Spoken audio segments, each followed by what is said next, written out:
Hello, my name is John Nagoski, and I'm a native speaker of English from Wisconsin in the USA. I would like to introduce to you my English reading channel with questions and answers. The Magic of Thinking Big.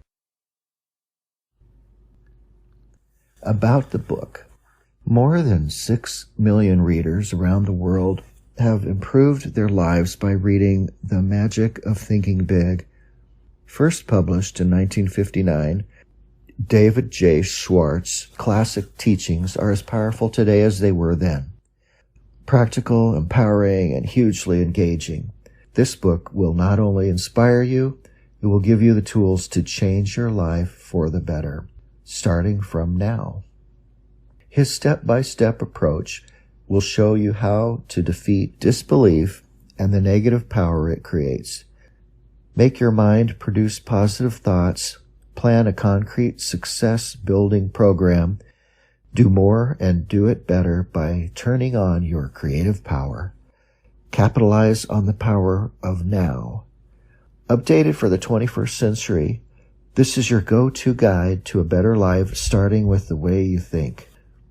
About the author. Dr. David J. Schwartz was a world-renowned motivational speaker and personal development expert. Born in the United States in 1927, he went on to be a professor at Georgia State University and later found his own consultancy firm. Creative Educational Services, Inc., CES, Inc., specialized in leadership development and life strategy, subjects which Schwartz went on to write several highly acclaimed books about. He passed away in 1987. For David III, our 6-year-old son, David felt mighty big when he was graduated from kindergarten. I asked him what he plans to be when he finishes growing up. David looked at me intently for a moment and then answered, "Dad, I want to be a professor." "A professor? A professor of what?" I asked. "Well, Dad," he replied, "I think I want to be a professor of happiness." A professor of happiness. That's a wonderful ambition, don't you think? To David, then a fine boy with a grand goal, and to his mother, this book is dedicated. Preface. What this book will do for you. Why this big book? Why a full-scale discussion of the magic of thinking big? Thousands of books will be published this year. Why one more? Permit me to give you just a little background. Several years ago, I witnessed an exceptionally impressive sales meeting. The vice president in charge of marketing for this company was tremendously excited. He had with him on the platform the leading representative in the organization, a very ordinary-looking fellow who earned the year just ended just a little under $60,000. The earnings of other representatives averaged $12,000. The executive challenged the group. Here is what he said. "I want you to take a good look at Harry. Look at him. Now, what's Harry got that the rest of you haven't? Harry earned 5 times the average, but is Harry 5 times smarter? No, not according to our personnel tests. I checked. They show he's about average in that department. And did Harry work 5 times harder than you, fellows? No, not according to the reports. In fact, he took more time off than most of you. Did Harry have a better territory? Again, I've got to say no. The accounts averaged about the same. Did Harry have more education? Better health? Again, no. Harry is about as average as an average guy could be, except for one thing. The difference between Harry and the rest of you, said the vice president, the difference is that Harry thought 5 times bigger. Then the executive proceeded to show that success is determined not so much by the size of one's brain as it is by the size of one's thinking. This was intriguing thought, and it stayed with me. The more I observed, The more people I talked with, the deeper I dug into what's really behind success, the clearer was the answer. Case history after case history proved that the size of bank accounts, the size of happiness accounts, and the size of one's general satisfaction account is dependent on the size of one's thinking. There is magic in thinking big. If thinking big accomplishes so much, why doesn't everyone think that way? I've been asked that question many times. Here, I believe, is the answer. All of us, more than we recognize, are products of the thinking around us, and much of this thinking is little, not big. All around you is an environment that is trying to tug you, trying to pull you down, second-class street. You are told almost daily that there are too many chiefs and not enough Indians. In other words, that opportunities to lead no longer exist, that there is a surplus of chiefs, so be content to be a little guy. But this too many chiefs idea simply doesn't square with the truth. Leading people in all occupations will tell you, as they've told me, that the trouble is there are too many Indians and not nearly enough chiefs. This petty environment says other things too. It tells you whatever will be, that your destiny is outside your control, that fate is in complete control.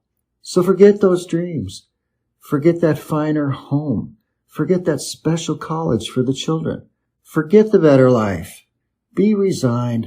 Lie down and wait to die. And who hasn't heard the statement that success isn't worth the price? As if you have to sell your soul, your family life, your conscience, your set of values to reach the top. But in truth, success doesn't demand a price. Every step forward pays a dividend. This environment also tells us there's too much competition for the top spots in life. But is there? A personal selection executive told me that he receives 50 to 250 times as many applicants for jobs that pay $10,000 per year as for jobs that pay $50,000 a year.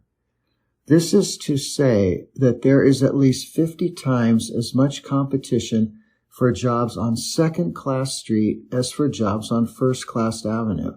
First-Class Avenue, USA, is a short, uncrowded street. There are countless vacancies waiting there for people like you who dare to think big.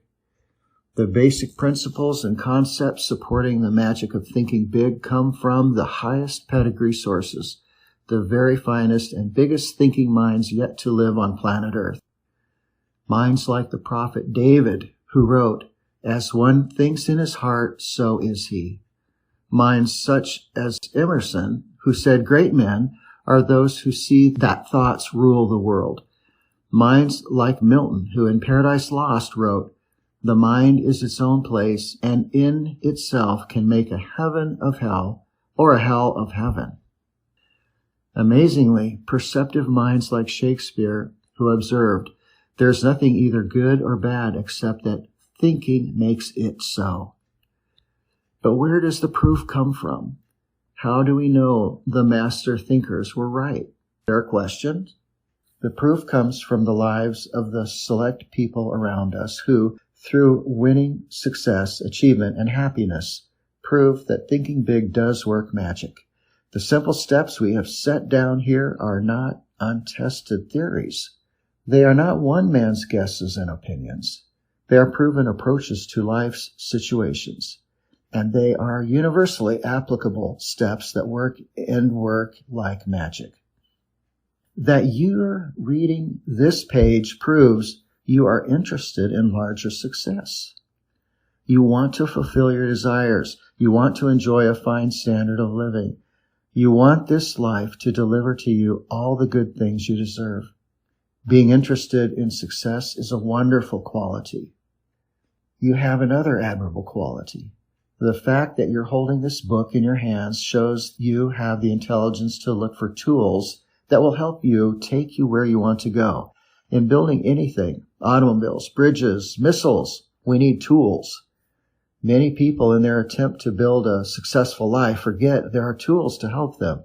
You have then the two basic qualities needed to realize real profit from this book: a desire for greater success and the intelligence to select a tool to help you realize that desire. Think big and you'll live big. You'll live big in happiness. You'll live big in accomplishment, big in income, big in friends, big in respect. Enough for the promise. Start now, right now, to discover how to make your thinking make magic for you. Start out with this thought of the great philosopher Disraeli: life is too short to be little.